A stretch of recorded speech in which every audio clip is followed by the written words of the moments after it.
దుమ్ము లేపిన యువ భారత్ మొట్టమొదటి టీ20 మ్యాచ్లో ఘోరాతి ఘోరంగా ఉన్న టీం మరి ఇండియా అద్భుతమైన విజయం సాధించిందని చెప్పుకోవచ్చు.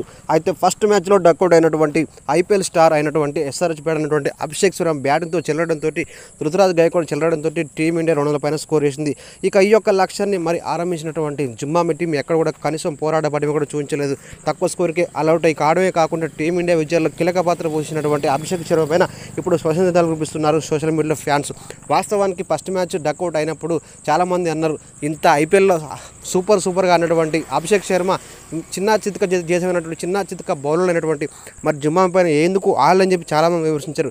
ఇక ఈ విమర్శలను ఏం పడుచుకోకుండా తన బ్యాటింగ్తో పనిచేయడమే కాకుండా అద్భుత రీతిలో అడగనటువంటి అభిషేక్ శర్మ తనకే సాధ్యమైన రీతిలో సూపర్గా హిట్ అయ్యాడని చెప్పుకోవచ్చు. ఏదేమైనా కూడా రెండో మ్యాచ్లోనే అంటే ఖాతా తెరిచిన ప్రతి అంతర్జాతీయ క్రికెట్లో ఖాతా తెరిచిన మొట్టమొదటి రన్ను కూడా సెంచరీగా మలుచుకున్న ఏకైక ఆటగాడు ప్రస్తుతం మనోడు అని చెప్తున్నారు ఫ్యాన్స్.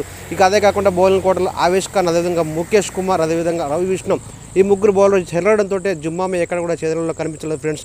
ఏదేమైనా కూడా ఈరోజు మ్యాచ్లో మాత్రం అద్భుతంగా ఆడినటువంటి యంగ్ బ్యాటర్ అయినటువంటి రుతురాజ్ గైక్వాడ్, అదేవిధంగా మన సూపర్ స్టార్ అప్కమింగ్ ఆటగాడైనటువంటి అభిషేక్ శర్మదే అని చెప్తున్నారు ఫ్యాన్స్. ఎందుకంటే వాస్తవానికి తమకే సాధారణ రీతిలో అదొకటటువంటి అభిషేక్ శర్మ గురించి మనం ఎంతో చెప్పుకున్నా కూడా తక్కువ ఫ్రెండ్స్. ఎందుకంటే అంతర్జాతీయ క్రికెట్లో ఒక రన్నుని 100 రన్స్గా పూర్తి చేసుకున్నటువంటి 100 రన్స్గా మలుచుకున్నటువంటి తీరు సూపర్ అని చెప్తున్నారు. ఇక మనోడిపై ఆట పట్ల చాలామంది దిగ్గజ ఆటగాళ్ళు కూడా ప్రశంసలు కురిపిస్తున్నారు.